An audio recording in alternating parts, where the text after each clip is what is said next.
अमरावती लोकसभेमध्ये प्रहार संघटनेकडून आमदार बच्चू कडू यांनी एक उमेदवार शोधला आहे आणि तो लोकसभेच्या निवडणुकीमध्ये उतरणार असं काल जाहीर केल्याने संपूर्ण अमरावती जिल्हा नव्हे तर महाराष्ट्रामध्ये एकच खळबळ उडाली। कारण आमदार बच्चू कडू हे महायुतीमध्ये आहे, त्यामुळे बच्चू कडू महायुतीच्या बाहेर पडणार का असं प्रश्न होता। परंतु काल त्यांनी स्पष्ट केले की ही जी निवडणूक आहे ती मैत्रीपूर्ण राहणार आणि ही निवडणूक लढवण्याचा मुख्य उद्देश म्हणजे नवनीत राणा यांच्या उमेदवारीला विरोध आमदार बच्चू कडू यांनी दर्शवलेला आहे। कार्यकर्त्यांच्या भावना आहे की आम्हाला धमकवत आहे, त्यामुळे बच्चू कडू यांनी स्पष्ट केले की आम्ही 2024 ची निवडणूक मध्ये आमचा उमेदवार देणार। यावर कार्यकर्त्यांच्या काय भावना आहे प्रहारच्या हे जाणून घेण्यासाठी आपल्यासोबत प्रहारचे अनेक कार्यकर्ते आहे। मला सांगा, बच्चू कडूंनी काल सांगितलं आम्ही उमेदवार देणार, परंतु कार्यकर्त्यांच्या भावना आहे, कार्यकर्त्यांना धमकवत आहे, नेमकं काय झालं प्रकरण? कार्यकर्त्यांच्या भावना अशा की कार्यकर्त्यांनीच भावना सांगितलं।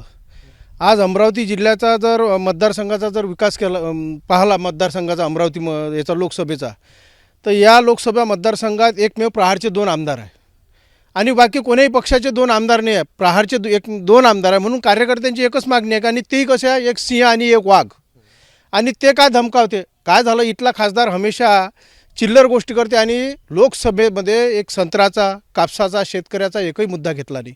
म्हणून आमची भाऊकडे सतत मागणी होती का आपले 2 आमदार असल्यामुळे आपणच ही निवडणूक लढवली पाहिजे आणि आपल्यासोबत लोक आहे, सर्व मतदारसंघ आपल्यासोबत जुळला। कारण की या खासदारानं एकही शेतकऱ्याचा प्रश्न मांडला नाही, त्यामुळे आम्हीच भाऊला सूचना केल्या का ज्या पूर्ण लोकसभेमध्ये 2 आमदार आहे त्या आमदारांनी ही लोकसभा आपण प्रहारनी लढवावी, आम्हीच अशा सूचना केल्या। त्यामुळे आम्ही ही प्रहारच्याच याच्यावर ही निवडणूक लढवावी अशी सर्व कार्यकर्त्याची मागणी, आम्ही ती निवडणूक लढवणारच भाऊच्या मागे। पण काल मुख्यमंत्र्यांनी फोन केला बच्चू कडूंना की 26 तारखेला मुंबईला या, चर्चा करायची, तर तुम्हाला वाटते मुख्यमंत्री सांगितल्यावर पूर्ण मवाळ होऊन जाईल?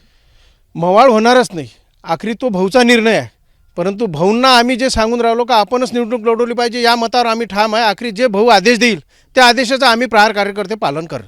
आपल्यासोबत अजून काही कार्यकर्ते, तुम्हाला काय वाटते, हे नवनीत राणाने विकास केला नाही म्हणून आहे का नवनीत राणाला विरोध आहे?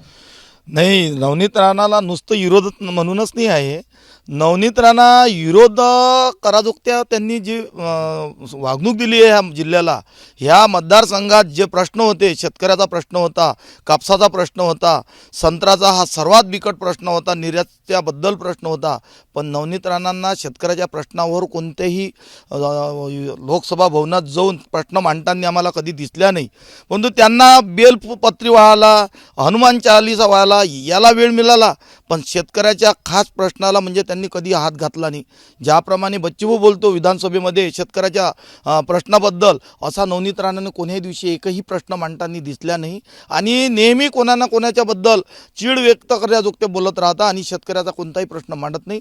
त्यानंतर आम्ही सर्व कार्यकर्त्यांना असे ठरवले का आपले इथं भाऊचे 2 आमदार आहे आणि आपले भाऊचं तळामळातल्या शेतकऱ्यापर्यंत, तळागाळातल्या माणसापर्यंत काम आहे, तर आपलाच इथं खासदार का नसावा। म्हणून आम्ही सर्व जे कार्यकर्ते आहे यांनी सर्वांनी असे ठरवले आणि भाऊला विनंती केली का आपलाच इथं खासदार असायला पाहिजे आणि आपल्या होतीचा खासदार जर झाला तर तिथं आपले संत्र्याचे प्रश्न मांडन, शेतकऱ्याचे प्रश्न मांडन, नाही तर अन्यथा नवनीत राणासारखे नौटंकी हे प्रश्न मांडणार नाही। तुम्हाला काय वाटते, बच्चू कडूंनी सांगितलेलं 1 लाख मतांनी उमेदवार निवडून येईल, परंतु उमेदवार कोण आहे हेच अजून कोणाला माहीत नाही? भाऊजवळ जो उमेदवार आहे तो आहे, त्याच्या भाऊच्या मागे आम्ही कार्यकर्ते भाऊच्या मागे। धरणाबद्दलचा विषय कसा, राणानं काहीच नाही केलं 5 वर्षात।